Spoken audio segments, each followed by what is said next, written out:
किसान भाइयों नमस्कार। मैं आपका अपना एक गुरु आपके अपने YouTube channel Shri organic future private limited में आपका बहुत बहुत स्वागत करता हूं। जैसे कि आप जानते हैं कि मेरे जितने भी वीडियो होते हैं वो प्राकृतिक खेती, जैविक खेती को बढ़ावा देने के लिए होते हैं और मैं उम्मीद करता हूं कि मेरे द्वारा बताई गई बातों को आप लोग देखते भी हैं, सुनते भी हैं, समझते भी हैं और उसका लाभ भी उठाते हैं।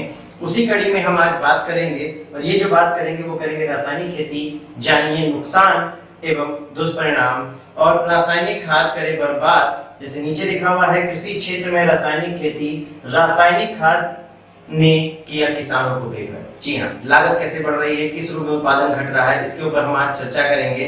सबसे पहले तो हम वही बात करेंगे कि क्या किसानों की जिंदगी इतनी सस्ती है जो इतने हानिकारक पेस्टिसाइडों को अब तक बैन नहीं किया गया है, जिन्हें खेतों में डालने के पश्चात कई किसानों ने अपनी जिंदगियों से हाथ धोया है।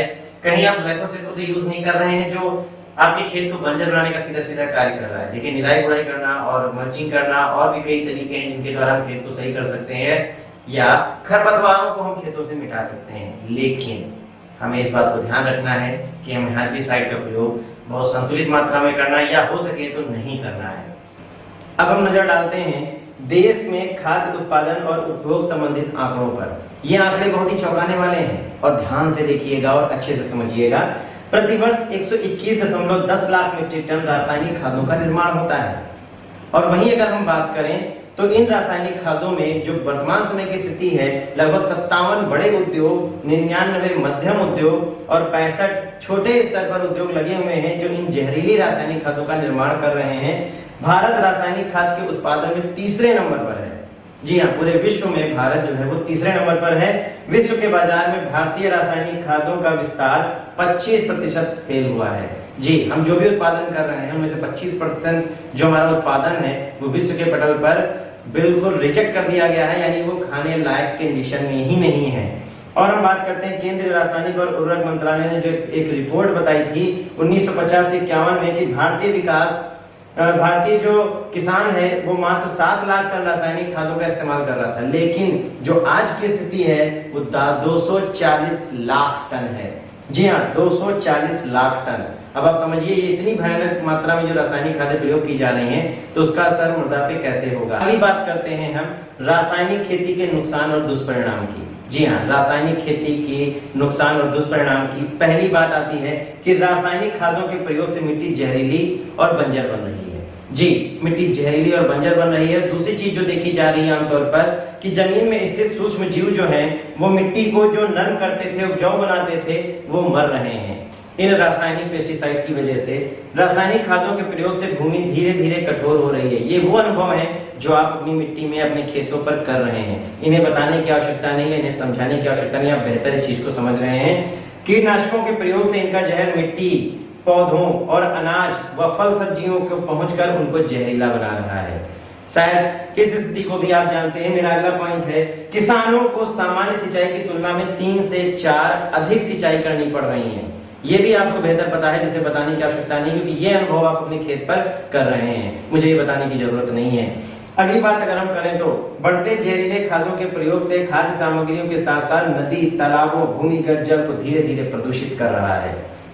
ये भी आप बेहतर तरीके से देख रहे हैं कि आज तालाबों का पानी, झरनों का पानी, नदियों का पानी किस रूप में दूषित हो चुका है। अगर हम बात करें सातवां कि रासायनिक खेती से अधिक उपयोग के कारण पर्यावरण में भारी असंतुलन पैदा हो गया है। यह असंतुलन कैसा है?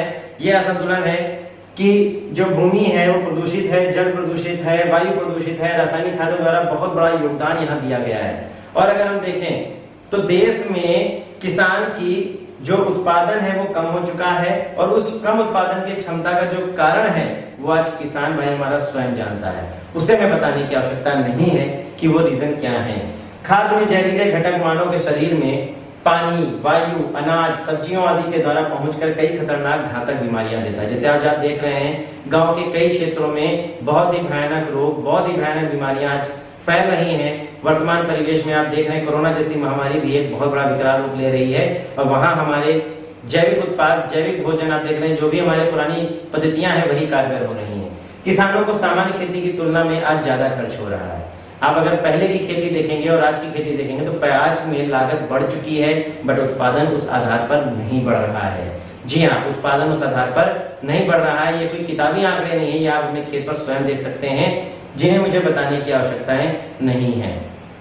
अब हम देखते हैं कि यूरेनियम खा रहे हैं, देख रहे हैं बार बार बड़ा लिखा हुआ यूरेनियम खा रहे हैं। कैसे?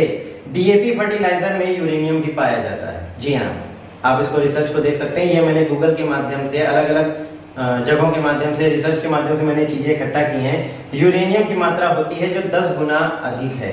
अगर हम बात करते हैं मानव शरीर में यूरेनियम भी इन खादों के कारण अनाज के द्वारा पहुंच रहा है और इसीलिए कैंसर जैसी भयानक स्थितियां हमारे सामने आ रही हैं और हमारे देश में, हमारे आसपास के क्षेत्रों में ये कैंसर जैसे रोग भयानक रूप से बढ़ रहे हैं।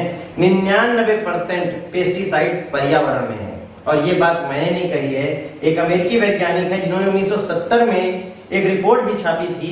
अमेरिका में बताया गया था कि आज जो हम स्प्रे कर रहे हैं वो स्प्रे 99.99 यानी लगभग 100%, वो सारा स्प्रे हमारा वायुमंडल में जा रहा है जो हमें किसी ना किसी रूप में क्षति पहुंचा रहा है। अब भूजल भी जहरीला हो चुका है और ये बात मेरी नहीं है, ये आंकड़े आपको साफ साफ दिखा रहे हैं कि भोपाल में 1995 में किए गए एक अध्ययन के अनुसार हैंडपंप और कुएं और झरने जो भी जल स्रोत हैं उनमें 58% नमूनों में ऑर्गेनोक्लोराइड का जो कीटनाशक है वो पाया गया था और बहुत ज्यादा नुकसान पाया जा रहा है। और साथ ही साथ कीटनाशक भूजल को किस कदर प्रदूषित कर चुके हैं इसका अंदाजा लगा पाना भी संभव नहीं है, क्योंकि ये आंकड़े सिर्फ इस आधार पर नहीं दिए गए हैं कि कोई राह चलती बातें नहीं हो। ये 2003 में एक अध्ययन किया गया था और ये अध्ययन किया गया था centre for science and environment ने, जिसने बताया कि जो हमारे बंद पानी की बोतलें हैं उनमें भी कीटनाशक पाया जा रहा है।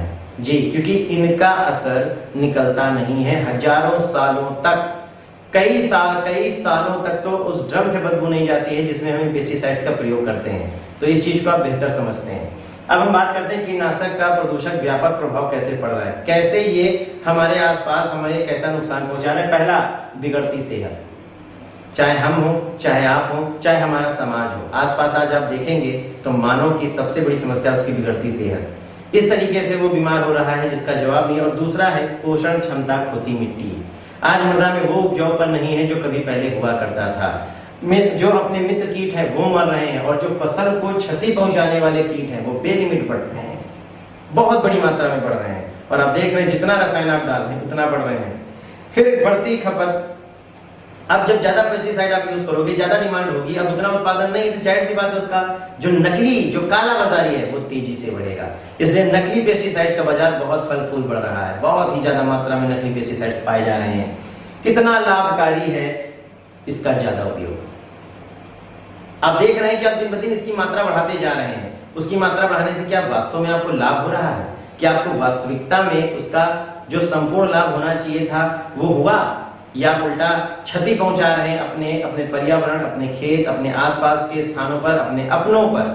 जी हाँ, क्योंकि आप जो सुबह जहर छिड़क रहे हो वही शाम को ला करके अपने घर वालों को सब्जी, भोजन, अन्य सामग्री के रूप में उसे खिला भी रहे हो। तो इस बात को बहुत ही अहमियत दीजिए, बहुत ज्यादा ध्यान दीजिए कि मैंने ये बात जो कही है वो सही है या नहीं है, ये आप ही बताइए। अगर ये सही है तो आइए मेरा साथ दीजिए, मेरे जैविक मुहिम का हिस्सा बनिए, मेरे इस YouTube चैनल को सब्सक्राइब करिए, बेल आइकन जरूर डालिए ताकि मेरे अगले वीडियो आप तक पहुंचते रहें और जो मेरी पहल है जैविक मुहिम उसमें आप हिस्सेदारी बने। मेरा वेबसाइट और मेरा जो सपोर्ट मिलता है आपको मेरे व्हाट्सएप नंबर से, उसके थ्रू आप मुझे कमेंट भी कर सकते हैं, अपनी फसलों की फोटो भी भेज सकते हैं, जिसके द्वारा मैं आपके समस्याओं का समाधान करूंगा। और मैं आपके अपने बीच आपका अपना एग्रो गुरु, जो नित्य प्रतिदिन आपको अपनी नई नई समस्याएं जो आपके बीच में आ रही हैं उनको दूर करने की कोशिश करूंगा, उसकी जानकारी दूंगा। मेरे चैनल पर बने रहने के लिए, आपके साथ के लिए, आपके प्यार के लिए और आपके सहयोग के लिए बहुत बहुत आभार, बहुत बहुत धन्यवाद। जय हिंद, वंदे मातरम, जय जवान, जय किसान।